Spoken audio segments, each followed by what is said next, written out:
Meki, për sa vitesh je pjesë e Partizanit? Tash sa kur kam filluar. Tani? Më përpara kam qenë me Tiranën. Pastaj u riktheva. Me Tiranën? Do të thënë nga Tirana kalove te Partizani. Si u pritën nga Tirana tek Partizani? Si kalove. Dhe si kalove? Nga Tirana. U prita mirë, me thënë drejtën, nuk e mendoja që të prisha aq mirë, po mirë, jo keq. Gjithsesi ai rivaliteti besoj që është te futbolli i djemve pa e paragjykuar, por nuk është ky qëllimi, sepse atje bëhet futboll dhe garë e bukur edhe te futbolli i vajzave apo jo. Normal. Është shumë ndryshe futbolli i vajzave. Kur thua ndryshe, cilët janë ato elementë që përbëjnë janë ndryshe, po themi?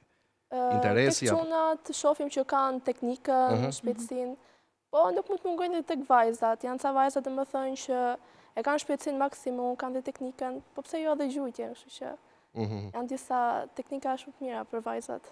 Sa me fat ndjesh që ndodhesh aktualisht në ekipin e Partizanit, duke qenë se kishe edhe 80 vjetorën, të kjo tregon që është një ekip që ka shumë vite në fakt që është krijuar. Më thënë drejtën ndihem shumë mirë sepse është një ekip mjaft i madh, edhe në momentin që unë ndihem mirë personalisht, është çdo gjë në rregull. Te kombëtarja e vajzave, si është situata atje?